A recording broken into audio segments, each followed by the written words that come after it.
할렐루야. 내 영혼아 여호와를 찬양하라.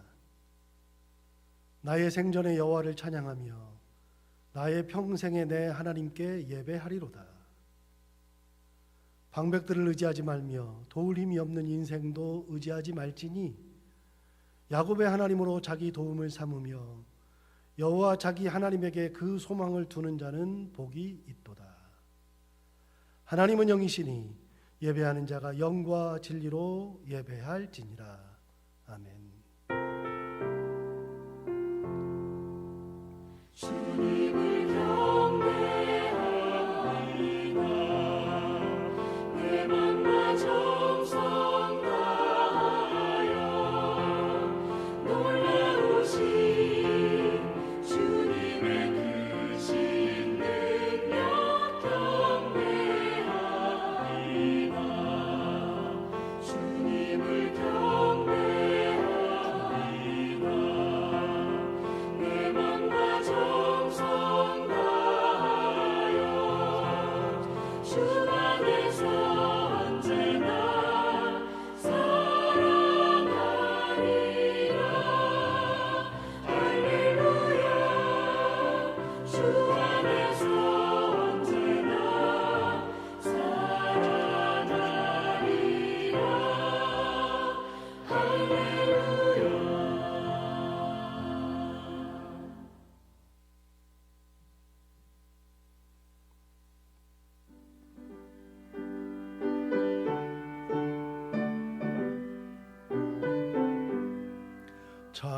찬송하는 소리 있어 사람 기뻐하도다. 하늘아버지의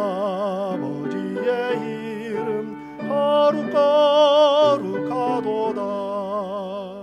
세상 사람 찬양하자.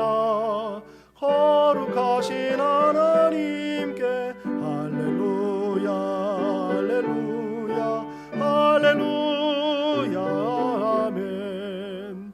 하나님의 나라 원세 영원토록 있도다. 하나님의 영광 나라 거룩거룩하도다. 하늘 보좌 계신 주님 세상 주관하시도다.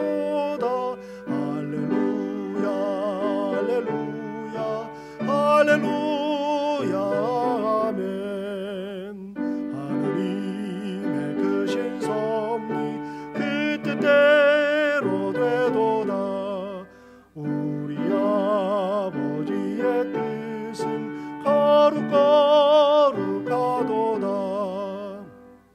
주여 속임하셔서 기쁜 날을 주옵소서. 할렐루야 할렐루야 할렐루야 아멘 아멘. 이제 다 함께 성시를 교독하겠습니다. 성시는 교독문 45번 시편 103편입니다.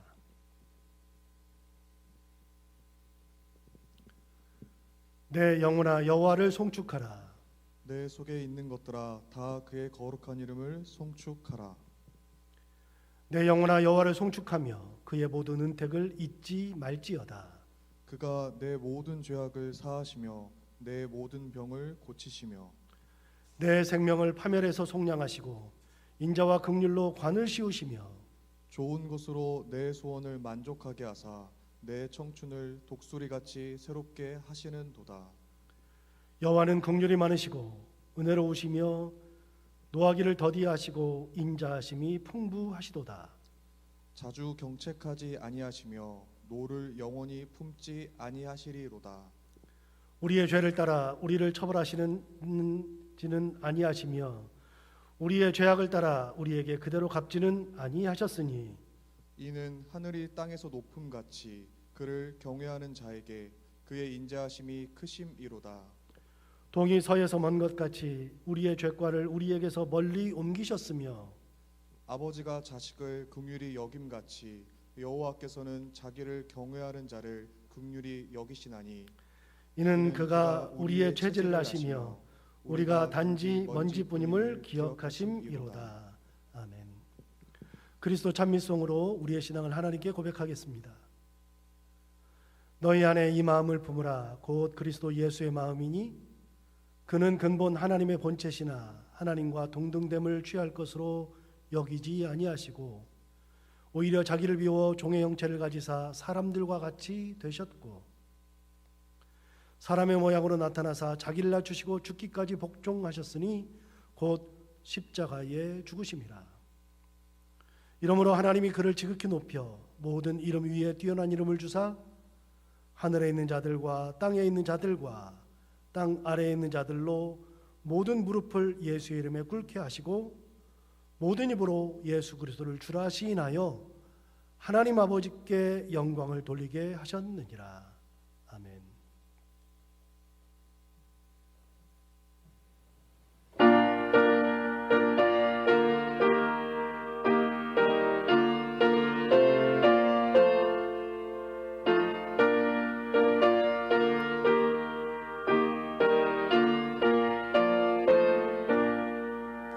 십자가 문병들아 주 위에 일어나 길들고 앞서 나가 담대히 싸우라.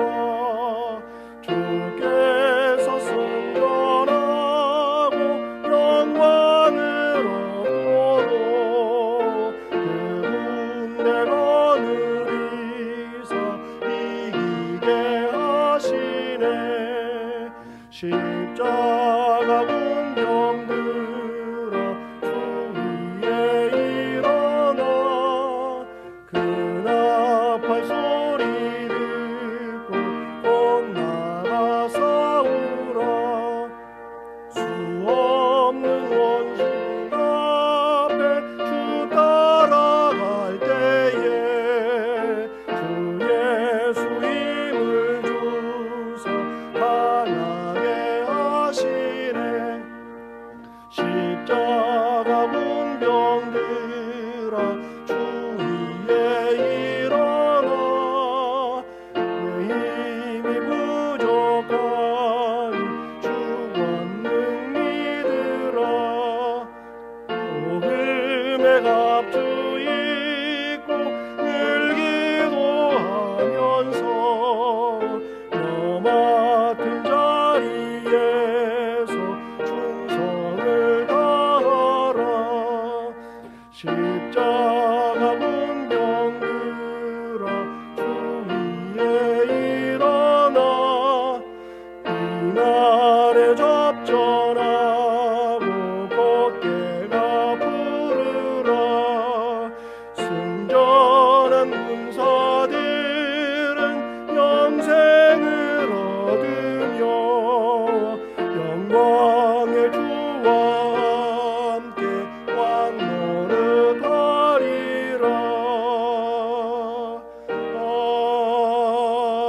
아멘.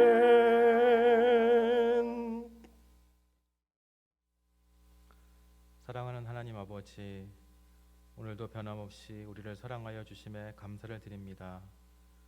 또한 이 주일 아침 각자 있는 곳은 다르지만 하나님께 한 마음으로 예배드릴 수 있도록 인도해 주시니 감사합니다. 하나님, 이 시간 먼저 주님 앞에 우리의 죄를 고백합니다. 한 주간 살아오면서 주님의 자녀로서 생각, 말, 행동에 있어서 주님 보시기에 옳지 못했던 모습들 용서하여 주시기 원합니다. 주님의 자녀임에도 불구하고 많은 사람들에게 믿음의 선한 영향력을 나타내기보다는 나의 욕심에 이끌려 때때로 주님의 자녀로서 올바르지 못한 모습을 보였던 것들 용서하여 주시기 원합니다. 또한 이 나라가 주님의 공의와 정의를 드러내기보다는 음란, 거짓, 부정과 부패 가운데 얼룩지고 있는 모습들을 불쌍히 여겨주시기 원합니다. 하나님, 특별히 간구하며 기도합니다. 중국에서 발생된 코로나 바이러스로 인해서 우리나라는 물론이고 세계 곳곳에서 많은 사람들이 고통당하며 죽음을 맞고 있습니다. 특별히 이단 신천지의 잘못된 모습을 통하여 서로서로를 믿지 못하는 사회의 불신 현상과 함께 경제가 대내적으로 위축되어 가고 있는 실정에 있습니다. 또한 교회를 향한 잘못된 시선들이 계속해서 발생되고 있습니다. 주님 불쌍히 여겨 주시옵소서. 하나님, 바라기는 모든 질병을 치료하시는 여호와 라파의 하나님께서 속히 모든 질병들 깨끗하게 치료하여 주시기 원합니다. 또한 밤낮으로 헌신적으로 수고하는 의료진들의 수고와 헌신을 기억하여 주시고 그들에게도 새 힘을 허락하여 주시기 원합니다. 아울러 이번을 계기로 거짓은 물러가고 올바른 하나님의 진리만 드러날 수 있도록 인도하여 주시기 원합니다. 또한 사회에 있어서도 어려운 때일수록 모든 사람들이 한 마음으로 모든 상황들을 대처할 수 있는 지혜를 허락하여 주시옵소서. 또한 이 나라는 물론 세계와 열방을 다스리는 살아계신 하나님의 계심을 많은 사람들이 바라볼 수 있는 귀한 계기가 되게 인도하여 주시옵소서. 하나님, 또한 이 교회를 지켜주시기 원합니다. 하나님께서 귀한 뜻과 계획이 있으셔서 이곳에 하나님의 귀한 교회를 세워주셨습니다. 이 교회를 진리 가운데 굳건히 붙들어 주시고 하나님의 은혜가 날마다 넘치는 교회가 되게 인도하여 주옵소서. 비록 지금은 서로서로 얼굴을 맞대어 함께 예배드리지는 못하지만 이럴 때일수록 서로서로를 뒤돌아보며 사랑으로 격려하며 위로하는 회복의 공동체로 세워지는 교회가 되게 인도하여 주옵소서. 특별히 이 교회를 목양하기 위해서 세워주신 담임 목사님 영육간의 건강을 지켜주시고 날마다 성령 충만하게 하시며 맡겨진 주님의 사역 감당하는 데 조금도 부족함이 없도록 인도하여 주시기 원합니다. 아울러 목사님을 내주하시는 사모님과 두 자녀 가운데에도 하나님의 은혜로 붙들어 주옵소서. 영어부부터 당에 이르기까지 온 교회의 성도들의 가정을 지켜주시고 특별히 질병으로부터 보호하시며 믿음 가운데 흔들리지 않고 하나님의 은혜와 행복이 넘치는 가정들이 될 수 있도록 인도하여 주옵소서. 하나님, 이 시간 하나님의 귀한 말씀을 듣고자 합니다. 하나님의 말씀에 귀 기울이게 하시고 목사님을 성령으로 붙들어 주셔서 목사님의 입술로 전해지는 하나님 말씀을 통하여 하나님의 귀한 뜻을 발견하는 은혜의 시간 되게 하여 주옵소서. 하나님, 예배의 모든 순서와 우리의 모든 것들을 이 시간 주님 앞에 내려놓습니다. 각자의 있는 처소는 다르지만 있는 곳곳마다 주님의 은혜가 넘치는 귀한 시간 되게 하옵소서. 이 예배를 기쁘게 받아주시고 하나님의 영광만 드러나는 귀한 시간 되게 하여 주옵소서. 하나님, 다시 얼굴을 맞대며 만나는 그날까지 우리 성도님들 한 사람 한 사람 지켜주시기 원하며 하나님 은혜로 늘 붙들어 주시옵소서. 감사드리며 우리를 죽기까지 사랑하신 예수님의 이름으로 간절히 기도드립니다. 아멘. 우리 기도를 들어주시고 주님의 평화를 내려주소서.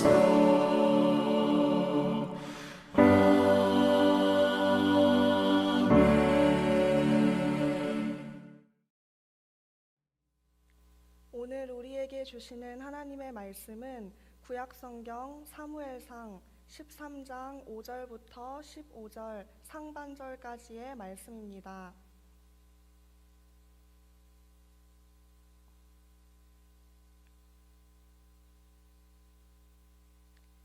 블레셋 사람들이 이스라엘과 싸우려고 모였는데 병거가 3만이요 마병이 6,000명이요 백성은 해변의 모래같이 많더라. 그들이 올라와 벳아웬 동쪽 믹마스에 진침해 이스라엘 사람들이 위급함을 보고 절박하여 굴과 수풀과 바위 틈과 은밀한 곳과 웅덩이에 숨으며 어떤 히브리 사람들은 요단을 건너 갓과 길르앗 땅으로 가되 사울은 아직 길갈에 있고 그를 따른 모든 백성은 떨더라. 사울은 사무엘이 정한 기한대로 이레 동안을 기다렸으나 사무엘이 길갈로 오지 아니하매 백성이 사울에게서 흩어지는지라. 사울이 이르되 번제와 화목제물을 이리로 가져오라 하여 번제를 드렸더니 번제 드리기를 마치자 사무엘이 온지라. 사울이 나가 맞으며 문안하매 사무엘이 이르되 왕이 행하신 것이 무엇이냐 하니 사울이 이르되 백성은 내게서 흩어지고 당신은 정한 날 안에 오지 아니하고 블레셋 사람은 믹마스에 모였음을 내가 보았으므로 이에 내가 이르기를 블레셋 사람들이 나를 치러 길갈로 내려오겠거늘 내가 여호와께 은혜를 간구하지 못하였다 하고 부득이하여 번제를 드렸나이다 하니라. 사무엘이 사울에게 이르되 왕이 망령되이 행하였도다. 왕이 왕의 하나님 여호와께서 왕에게 내리신 명령을 지키지 아니하였도다. 그리하였더라면 여호와께서 이스라엘 위에 왕의 나라를 영원히 세우셨을 것이거늘 지금은 왕의 나라가 길지 못할 것이라. 여호와께서 왕에게 명령하신 바를 왕이 지키지 아니하였으므로 여호와께서 그의 마음에 맞는 사람을 구하여 여호와께서 그를 그의 백성의 지도자로 삼으셨느니라 하고 사무엘이 일어나 길갈에서 떠나 베냐민 기브아로 올라가니라. 아멘. 사무엘이 나이가 많아 은퇴할 때가 되었을 때 이스라엘 백성들은 사무엘의 두 아들을 믿지 못하겠다며 왕을 세워달라고 강하게 요구하면서 이스라엘의 왕정기가 시작되었습니다. 사무엘은 백성들의 요구를 들어서 사울이라는 왕을 세웠죠. 그리고는 은퇴를 하게 되었습니다. 이제 사무엘은 고향으로 돌아가 남은 여생을 사는 것만 남아 있을 뿐이었습니다. 그렇게 시대가 바뀌었습니다. 이스라엘의 12지파 중 가장 작은 지파였던 베냐민 지파 출신의 한 청년이었던 사울이 어느 순간에 왕이 되어 이스라엘을 통치하게 된 겁니다. 나라의 개념이 완전히 바뀌었죠. 사울 이전까지는 사사들이 다스리던 나라였다면 사울부터는 아주 강력한 권력을 가진 한 왕이 다스리는 왕정국가가 된 겁니다. 그렇게 왕이 된 이후의 일이 오늘 본문에 기록되어 있죠. 그러니까 지난주에 은혜를 나누었던 12장 그리고 오늘 함께 은혜를 나누는 13장은 장수로는 바로 앞장 혹은 바로 뒷장에 불과하지만 실제로는 시대가 완전히 달라진 겁니다. 또 사무엘이 은퇴한 지 2년이 지난 시점의 일을 오늘 기록하고 있습니다. 그러니까 사무엘이 은퇴하고서도 2년이 지난 겁니다. 오늘 본문이 있는 13장의 1절을 볼까요? 사울이 왕이 될 때에 40세라 그가 이스라엘 다스린 지 2년에 라고 되어 있잖아요. 사울이 왕이 된 지 2년이라는 세월이 흘렀다는 얘기입니다. 이제는 사울이 왕으로서의 자리를 어느 정도는 잘 잡고 있는 것 같습니다.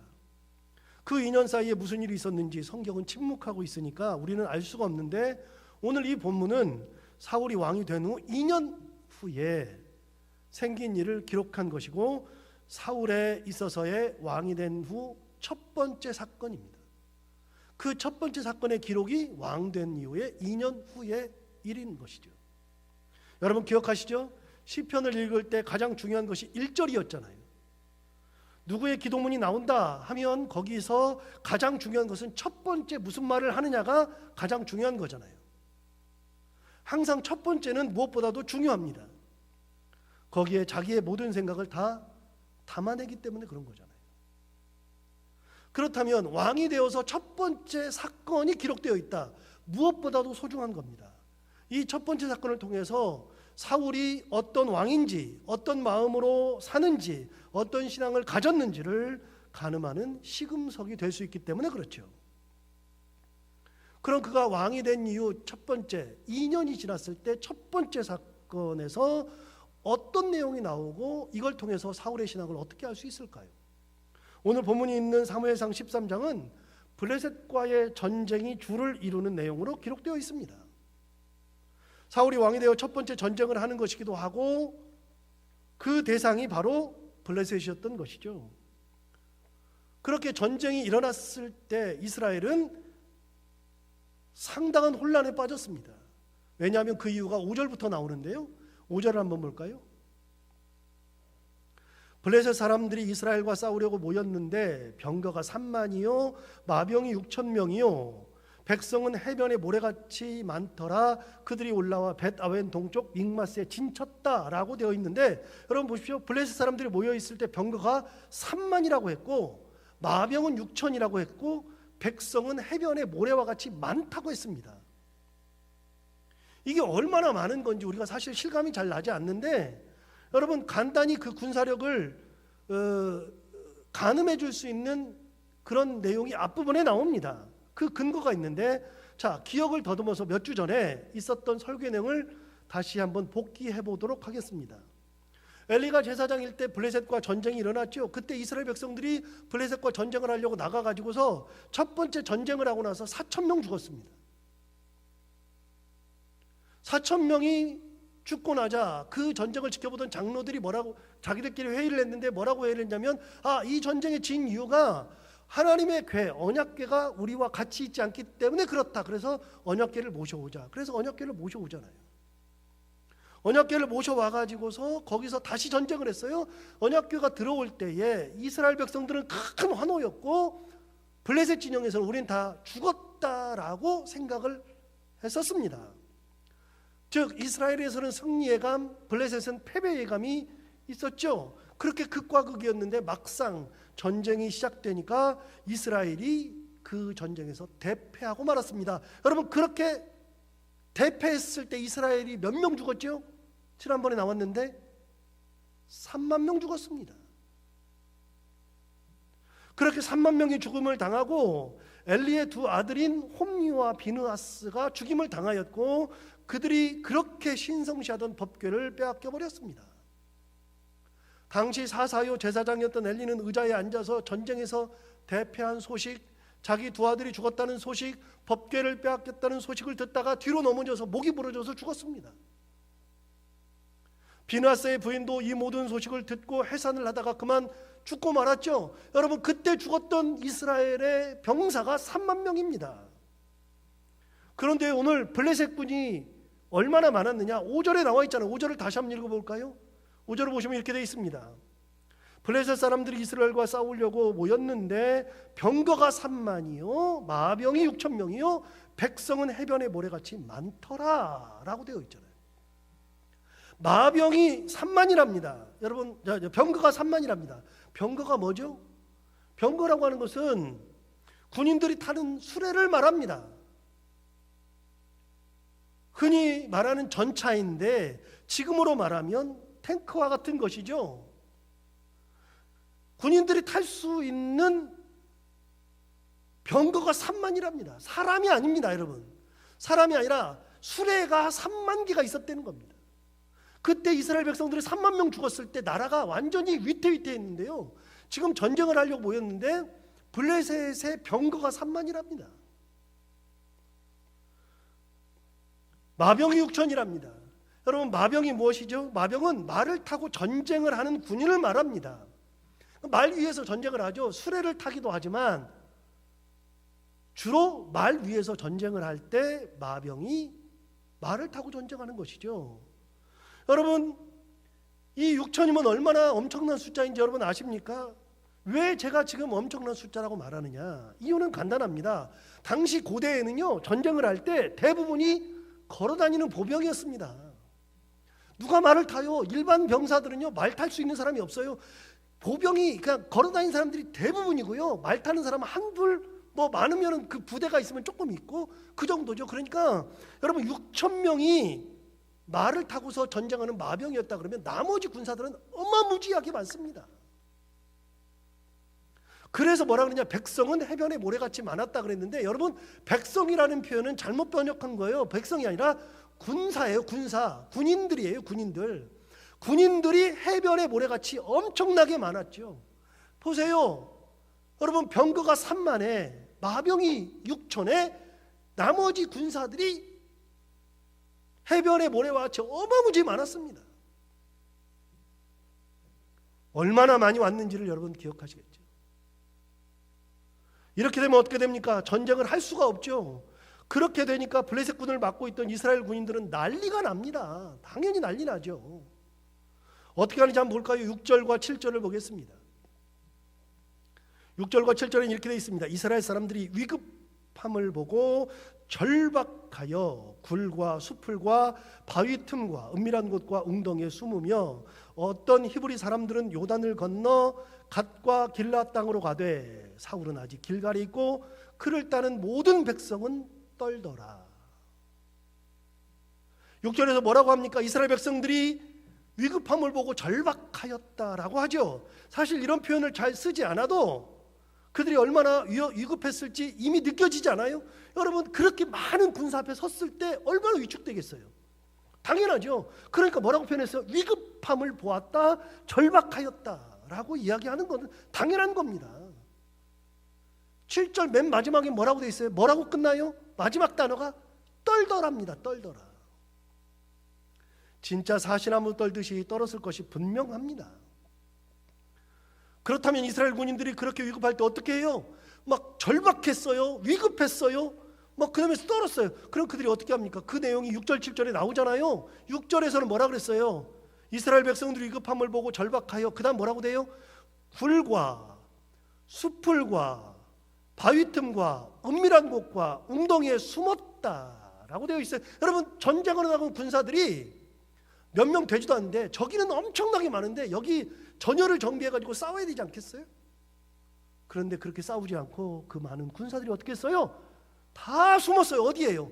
굴에 숨었다고 되어 있어요. 수풀에 숨었대요. 바위 틈에 숨었대요. 은밀한 곳에 숨었대요. 웅덩이에 숨었대요. 목숨을 부지하기 위해서 몸을 가릴 수 있는 곳이라 그러면 어디든지 가서 숨어버렸습니다. 전쟁하겠다는 거예요? 말겠다는 거예요? 못하겠다는 거예요? 할 수 없다는 거예요? 우리는 전쟁할 수 없다는 거예요. 이스라엘 백성들이 패닉 상태에 빠졌습니다. 지금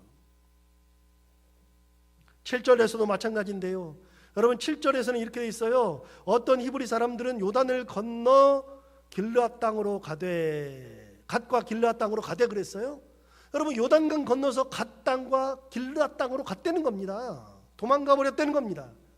여러분, 아예 강을 건너가 버린 거예요. 요단강 건너가지고 요단 동편으로 간 거예요.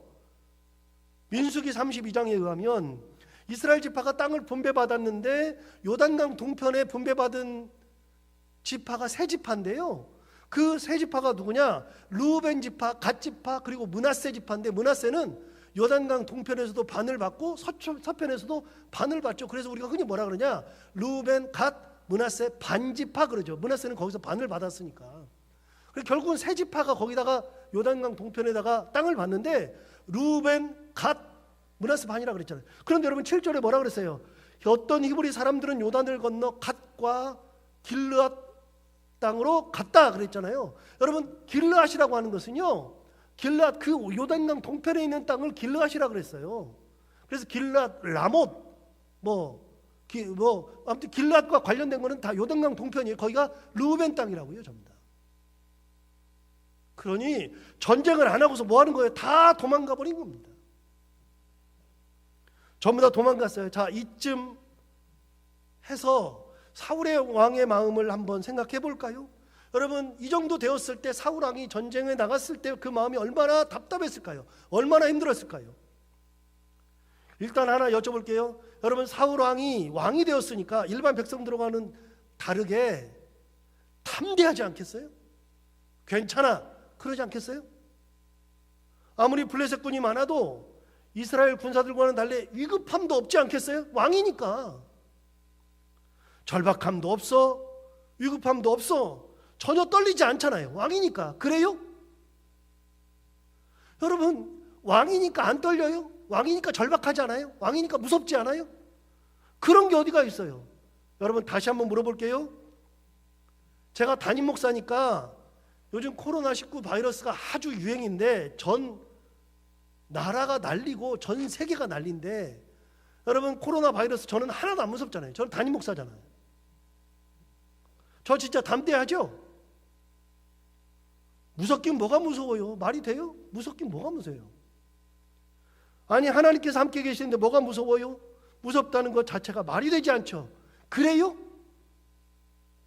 여러분 제가 담임 목사니까 안 무서워요? 저도 코로나 바이러스 무서워요. 걸릴까 봐 긴장해요. 왜요? 저는요 다른 사람하고 다르게 폐가 다 아프기 때문에 더 무서워요. 걸리면 안 된다고 생각을 하고서 고쳐 잡고 살아요. 연세 드신 분들도 마찬가지고 예수 믿으면 코로나 바이러스 안 걸려요? 다 걸리죠. 전부 다. 저는 운전하면서 조심할 필요가 없잖아요. 교통사고 날 일이 저한테는 없잖아요. 담임 목사인데 하나님의 사자인데 운전하면서 졸리지 않잖아요. 다른 차들이 제 옆에 오기만 해도 목사인 줄 알고 자기들이 피해서 도망가잖아요. 그래요? 저는 교통사고 안 나요? 안 무서워요? 차 운전하면서 저 차 운전할 때마다 얼마나 긴장하는데요. 여러분 똑같아요. 사울도 인간인데 왜 안 무섭겠어요? 얼마나 절박하겠어요? 얼마나 힘들었을 거예요. 블레셋 군을 보는 것만으로도 기가 꺾이고 무서워 죽겠는데 함께 출정했던 군인들이 다 숨어버렸어요. 어디로 갔는지 몰라. 몇 명 남아있는데 다 어딘가로 숨어있어. 그러고 어떤 사람들은 아예 요단강으로 넘어서 갓과 길르앗 땅으로 도망가 버렸어요. 그걸 보고 있는 마음이 어떻겠어요, 사울이. 여러분 이게 패닉입니다. 패닉. 말이 안 됩니다. 왕이라 그래도 얼마나 힘들었을지. 8절을 한번 볼까요? 사울은 사무엘이 정한 기한대로 이렛 동안을 기다렸으나 사무엘이 길갈로 오지 아니하매 백성이 사울에게서 흩어지는지라 그랬습니다. 여러분 사울이 사무엘과 약속을 한 기한이 있었습니다. 7일입니다. 7일 동안을 기다렸습니다. 그 어려움 속에서도 7일을 기다렸죠. 그 7일의 기다림은 뭐라고 말로 표현할 수 없을 만큼 힘든 시간이었을 것이 분명합니다. 그래도 사울은 기다렸습니다. 정말 대단한 사람이죠. 그런데 그 사이에 백성들이 어떻게 됐다고요? 사울에게서 흩어져 간다 그런 말입니다. 자꾸만 백성들이 자고 일어나면 사라져, 자고 일어나면 없어져. 그렇게 된 겁니다. 진짜 속이 탑니다. 점점 저기는 군사가 엄청나게 많은데 우리는 싸울 사람들이 점점 없어져가지고 몇 명 되질 않아요. 큰일 났어요. 여러분 기다리고 있는데 자꾸 없어지니 그 마음 답답한 거죠. 어떻게 해야 될지 난감할 것이 분명합니다. 도저히 무엇을 어떻게 해야 할지 모르겠는 거예요. 그래서 특단의 대책을 세우는데 그 대책이 9절입니다. 여러분 9절 한번 볼까요? 사울이 이르되 번제와 화목제물을 이리로 가져오라 하여 번제를 드렸더니 그랬습니다. 기다리다 못해서 일단 제사를 드렸습니다. 당대에는 제사를 드리고 전쟁을 해야만 했었으니까요. 그래서 전쟁을 하긴 해야 되겠고 문제가 생길 것 같으니까 미리 7일을 기다렸는데 오지 않으니 일단 제사를 드리자. 그래서 번제와 화목제물을 가져다가 번제를 드렸습니다. 이런 상황을 종합해 보면 그의 행동은 부득이한 측면이 있잖아요. 무조건 욕할 수는 없잖아요. 그래서 그가 스스로를 항변할 때 자기 자신이 나중에 사무엘에게 항변할 때 그의 속마음을 내비친 적이 있습니다. 11절과 12절이 그렇습니다. 여러분 11절과 11절 한번 볼까요? 사무엘이 이르되 왕이 행하신 것이 무엇이냐 하니 사울이 이르되 백성은 내게서 흩어지고 당신은 정한 날 안에 오지 아니하고 블레셋 사람은 믹마스에 모였음을 내가 보았으므로 이에 내가 이르기를 블레셋 사람들이 나를 치러 길갈로 내려오겠거늘 내가 여호와께 은혜를 간구하지 못하였다 하고 부득이하여 번제를 드렸나이다 하니라. 여러분 뭐라고 되어 있어요? 내가 여호와께 은혜를 간구하지 못하였다. 그래서 내가 간구한다. 여호와께 은혜를 간구한다 해서 드린 거예요. 자기 나름대로는 여호와께 은혜를 간구한 겁니다. 그래서 뭐라 그래요? 12절 마지막이 뭐라 그래요? 부득이하여 번제를 드렸나이다. 부득이한 거예요. 그런데 그가 상황을 파악해 보니까 이런 거예요. 11절부터 보면 이렇게 돼 있잖아요. 백성은 내게서 흩어지고 당신은 정한 날 안에 오지 아니하고 블레셋 사람은 믹마스에 모였음을 보았다라고 했잖아요. 하나의 문제가 아니라 세 개의 문제가 동시에 터진 겁니다. 일단 백성이 흩어졌어요. 다 없어졌잖아요. 다 흩어져요. 전쟁을 할 수 있는 사람이 다 남아도 문제인데 다 흩어졌어요. 몇 명 남지 않았어요. 큰일 났어요. 두 번째, 사무엘은 약속을 했는데 당신이 7일 약속해놓고 오지 않았어요. 그러니까 나는 기다릴 만큼 기다렸어요. 세 번째, 블레셋은 믹마스에 모여서 곧 전쟁이 터질 것이 분명했어요.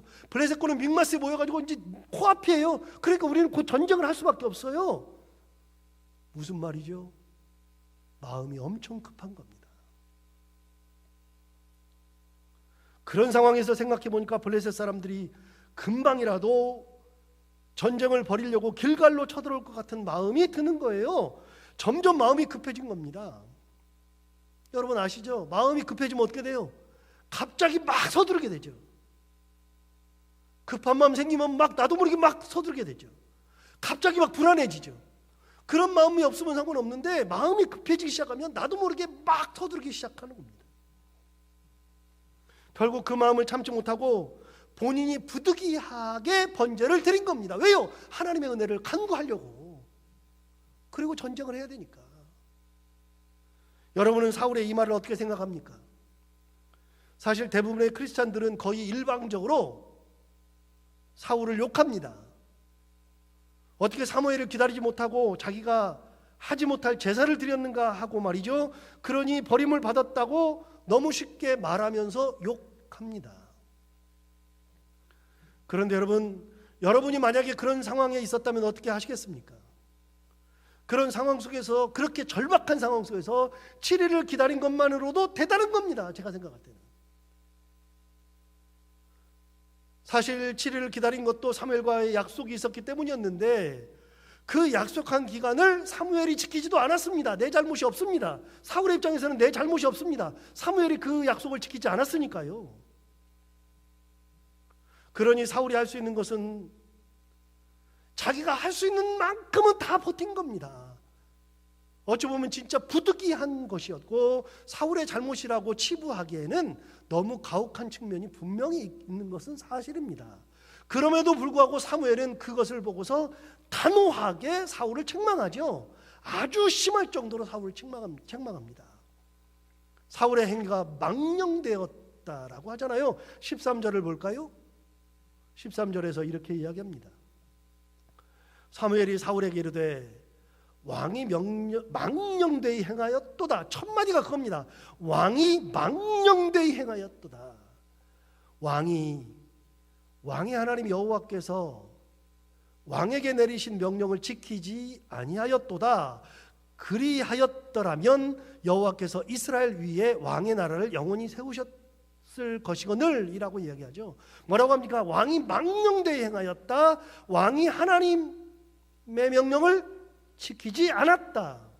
정확하게 둘로 나눠서 얘기합니다. 망령됐다. 하나님의 말씀 명령을 지키지 않았다. 아주 단호합니다. 너무나도 가혹할 정도로 단호합니다.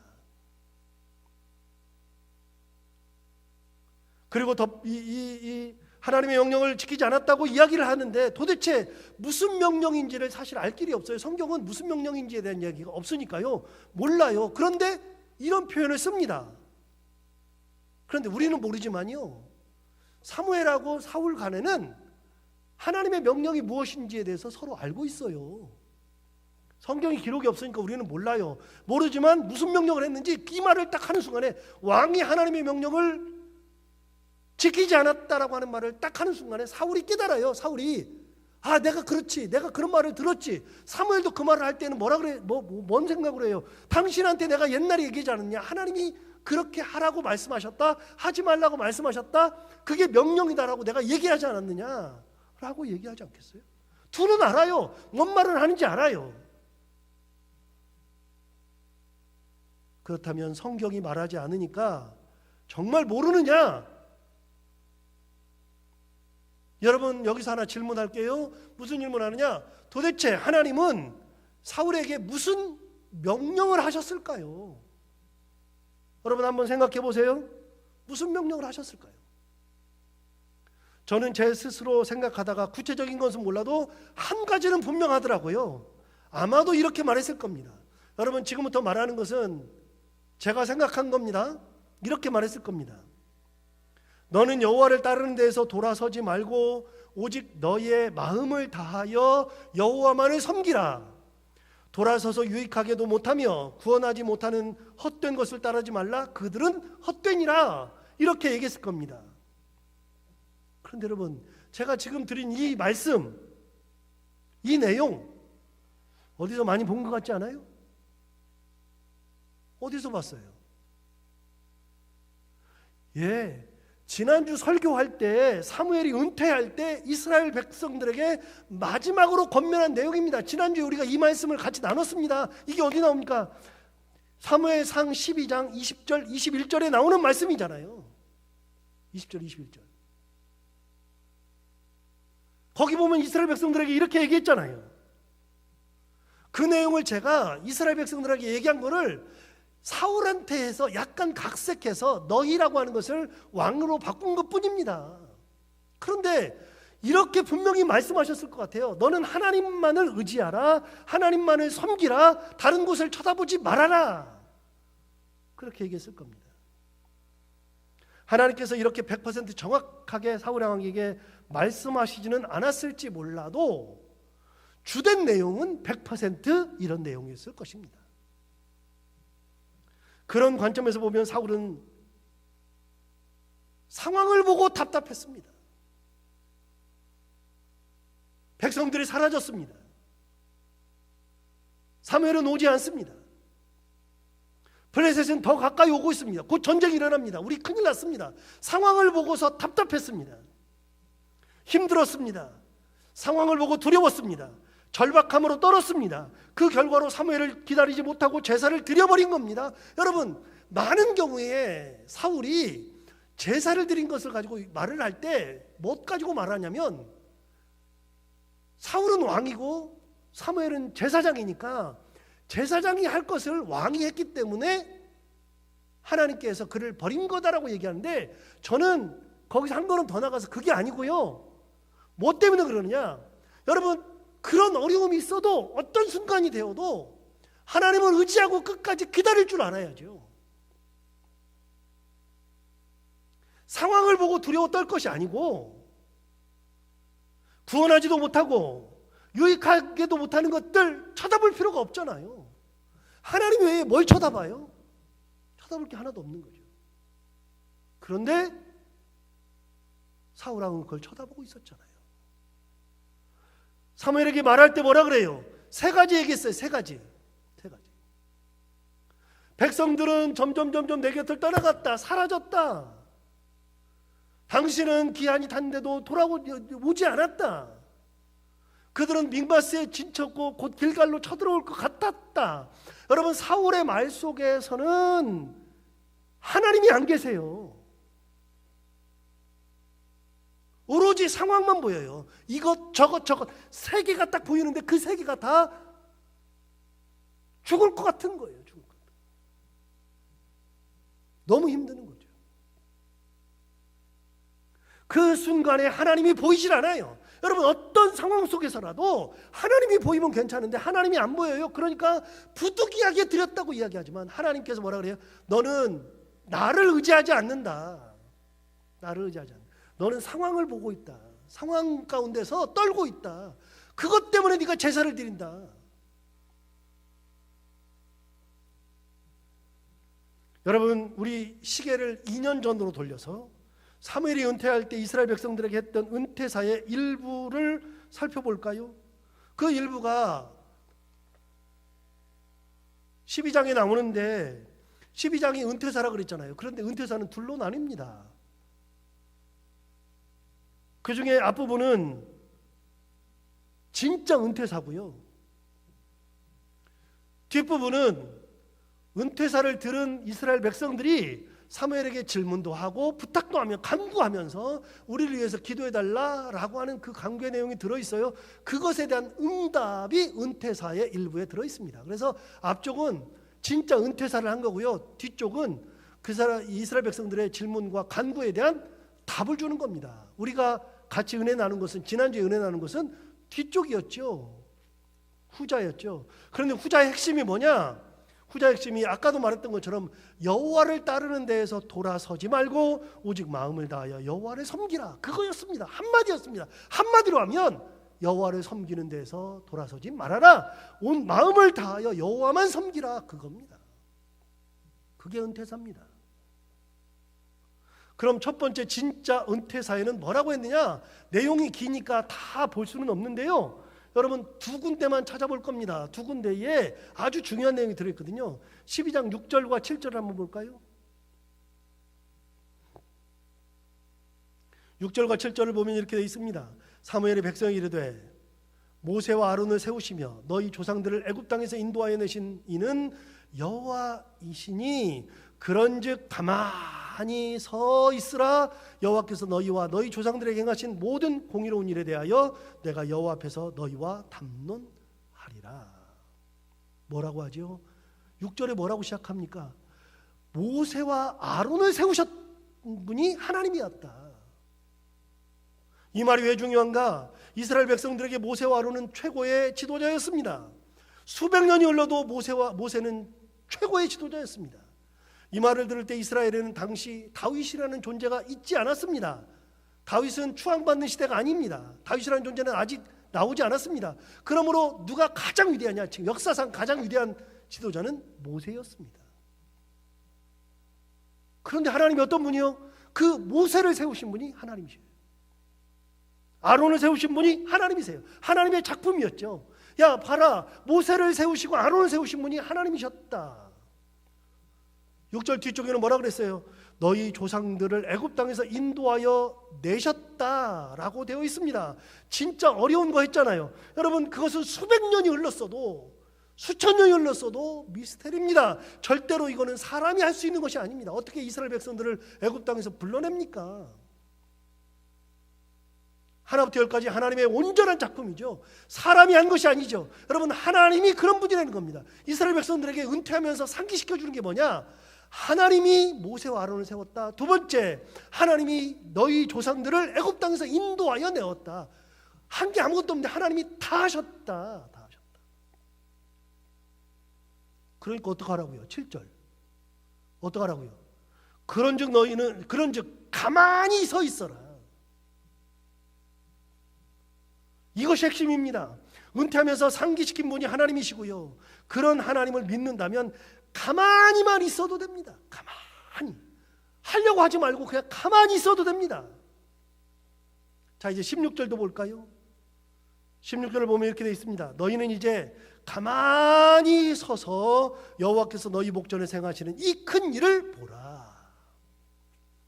여러분 16절에도 동일한 얘기를 하잖아요. 무슨 얘기를 해요? 가만히 있으라는 겁니다. 가만히 서 있으라는 겁니다. 하려고 안 해도 됩니다. 내가 그걸 해결하지 않아도 됩니다. 내가 뭔가를 하려고 노력하지 않아도 됩니다. 가만히 있으면서 하나님께서 행하시는 이 큰 일을 보라. 사무엘의 은퇴사에서 가장 중요한 말이 가만히 서 있으라는 거예요. 떠들지 말라는 거예요. 호들갑 떨지 말라는 거예요. 두려워하지 말라는 거예요. 네게 있는 힘 다 빼라는 거예요. 전부 다.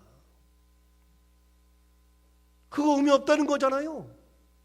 자기가 사사를 해보니까 하나님이 다 하셨잖아요. 그런데 여러분 가만히 서 있어라. 이 큰 일을 보라.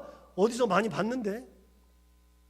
제가 진짜 좋아하는 말씀, 제가 항상 가끔 인용하는 말씀 어디 나와요? 출애굽기 14장 13절 14절 홍해 앞에 서 있을 때 이스라엘 백성들 앞에서 했던 모세의 말, 히브리서 14장 13절 14절 그 유명한 말씀.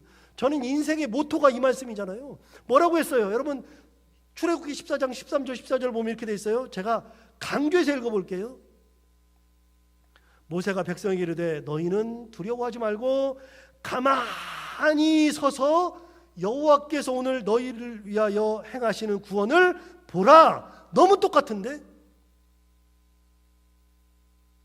너희가 오늘 본 애굽 사람을 영원히 다시 보지 아니하리라. 14절 뭐라 그래요?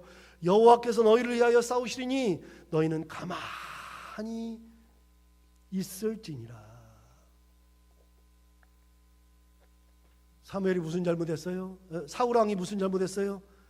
가만히 서 있지 못했어요. 두려워서 떨 줄 알았지. 절박해서 어떻게 해결할까 하고서 머리만 썼지. 사람들이 없어지는 그 상황을 보고서 답답했을 뿐이지. 진정 중요한 하나님을 보지 못했잖아요. 하나님의 은혜를 간구하지 못했잖아요. 너무 급했어요. 빨리 해결하려고 했어요. 무슨 큰 일이 일어난다고 스스로 생각하고 그 생각을 떨칠 수 없으니 결국 자기가 그 문제를 해결하려고만 했었습니다. 그게 제사잖아요. 여러분, 왕이 제사를 드렸기 때문에 버림받았다가 아니라 결정적으로는요, 그 행위는 물론 잘못된 거지만 그 행위를 하게 된 이유가 뭐냐? 하나님을 의지하지 않았다. 하나님을 바라보지 않았다. 가만히 서 있지 못했다. 은혜를 끝까지 붙들지 못했다. 그 얘기입니다. 결국 이것이 하나님께서 사울을 떠난 첫 번째 원인이 되고 말았습니다. 하나님께서 원하는 일이 아닌 자기만의 생각, 상황만을 바라보는 그런 신앙이 결국은 그의 끝을 말하게 된 겁니다. 사랑하는 교회 여러분, 오늘 우리 상황은 사울이 겪던 그런 혼란한 것을 겪는 것과 동일한 때인 것 같습니다. 사실 목사인 저로서는 교회의 문을 닫는다고 하는 것이 피눈물을 흘리는 것 같습니다. 세상에 어떻게 목사가 교회 문을 닫아놓고 예배를 다 폐하고 교회를 아무도 드러나지 못하게 할 수 있느냐? 말이 안 되는 얘기입니다. 목사가 어떻게 그렇게 합니까? 사회가 시끄러우니 진짜 생각이 많아지고 말도 많아집니다. 교회가 예배를 안 드리는 것만으로도 이런저런 말이 생기는 것이 당연한 거 아니겠어요? 각자의 믿음의 분량대로 생각해서 교회 문을 열어야 된다, 교회 문을 닫아야 된다, 별말이 다 있을 수 있고요. 그렇다고 우리 믿음이 흔들리냐 그렇게 말할 수도 있고 별소리가 다 나올 수 있습니다. 그런데 한 가지는 분명합니다. 여러분, 목사인 저는 사실 피눈물이 납니다.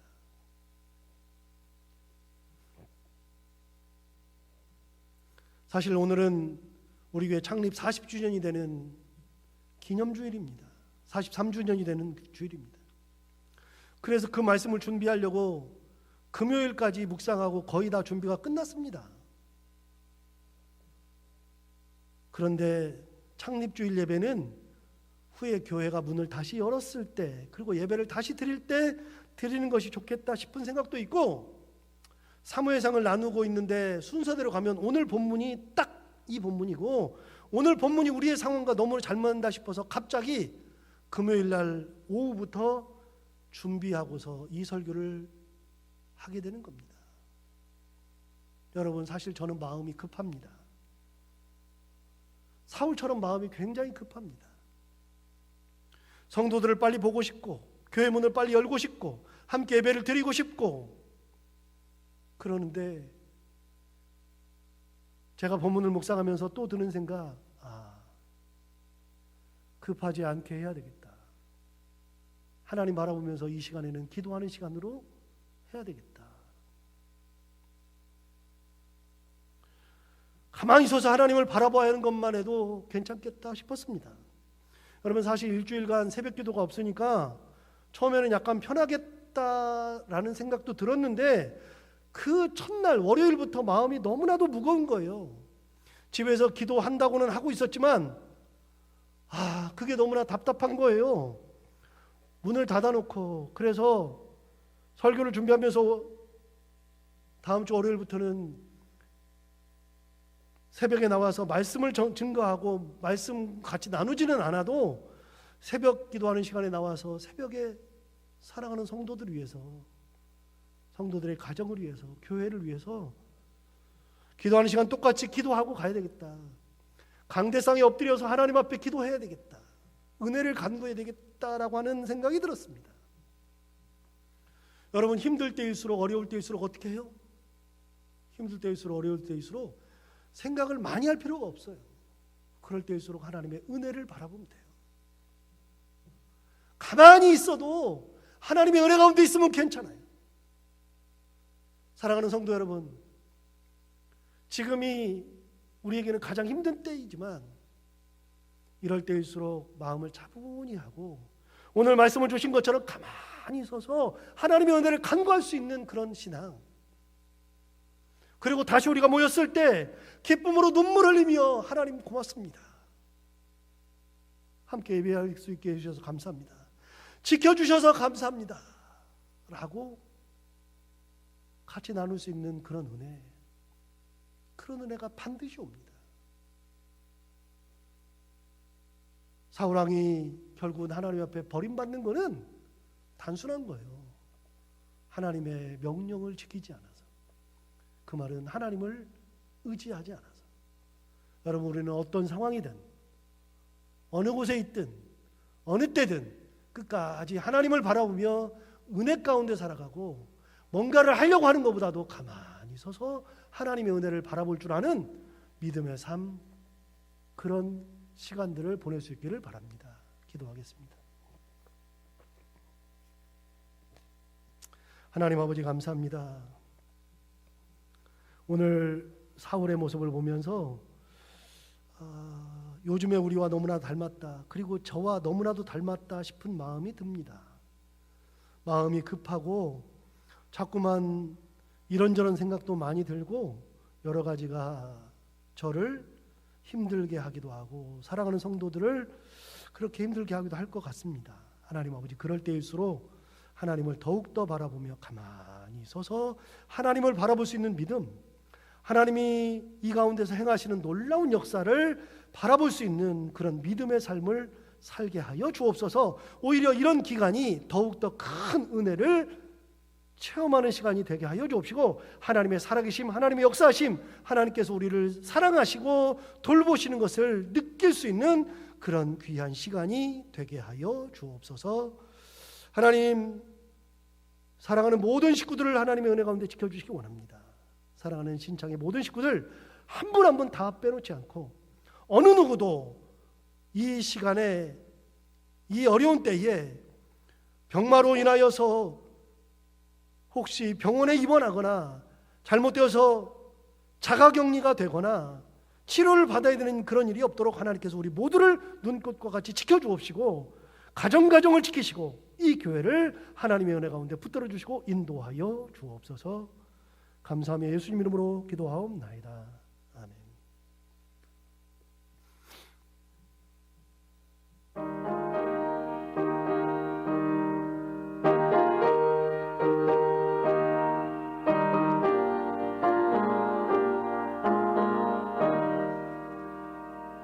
주님 주시와 편 믿음 얻기 위해 너는 정성껏 기도하라.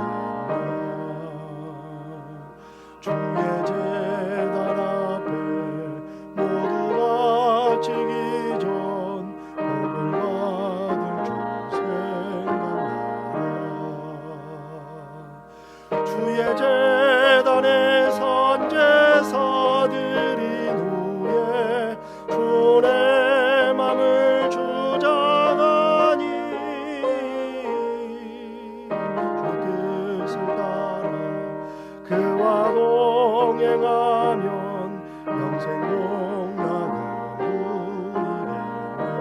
누리겠네. 주의 맑은 빛에 항상 활동하며 선한 사업을 힘쓰겠나. 자유 얻으려면 주의 뜻을 따라 너의 모든 것 이세하라. 주의 제단에 선제사 드린 후에 주의 맘을 주장하니 주의 뜻을 따라 그와 동행하면 영생 복락을 누리겠네. 주의 제단 앞에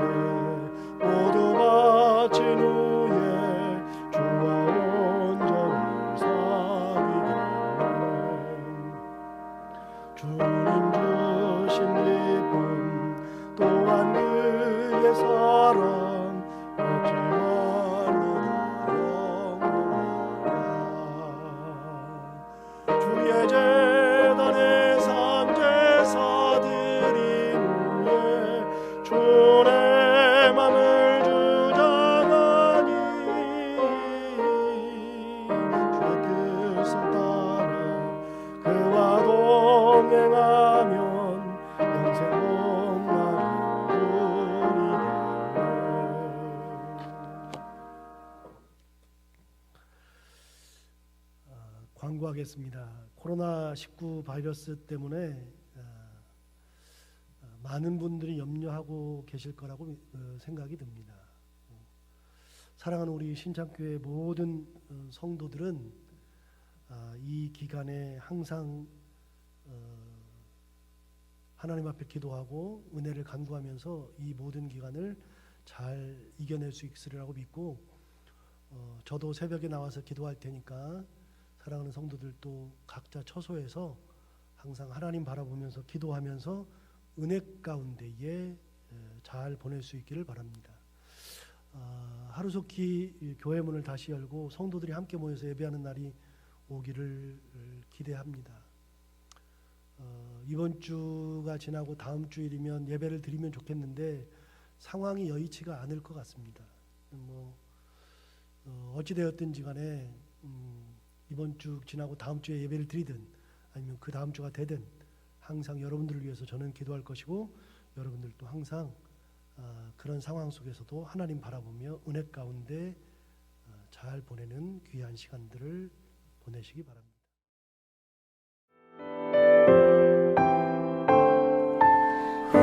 지나간 일들을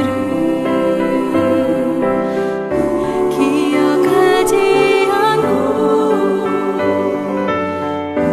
이전에 행한 모든 일 생각지 않으리.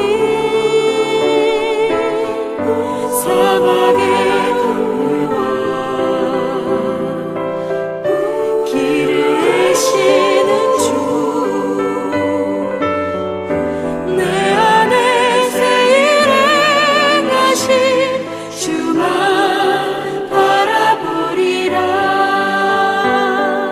주 나를 보호하시고 날 붙드시리. 나는 보배롭고 존귀한 주님의 자녀라. 주 너를 보호하시고 널 붙드시리. 너는 보배롭고 존귀한 주의 자녀라.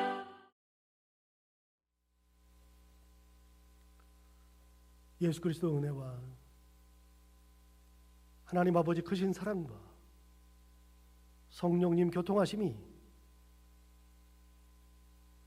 아무리 어려운 시간을 보낸다 할지라도 참으로 어려운 상황 속에서 내가 계획한 것이 다 이루어지지 아니하고 힘든 일이 내 앞에 있다 할지라도 끝까지 하나님을 바라보며 하나님의 은혜 가운데 살기를 결단하고 가만히 서서 은혜를 바라볼 줄 알며 하나님의 크신 권능 가운데 살기를 결단하고 소망하는 함께 예배한 사랑하는 모든 성도들 머리머리 위에, 사랑하는 성도들의 가정들 위에, 우리의 심장보다도 더 귀한 자녀들 한 사람 한 사람의 머리머리 위에, 생업과 기도하는 기도 제목들 위에, 주님께서 피 흘려 세우신 이 교회와 이 나라의 민족 위에 지금부터 영원까지 함께 하옵시기를 간절히 축원하옵나이다. 아멘. 주 너를 지키시고 그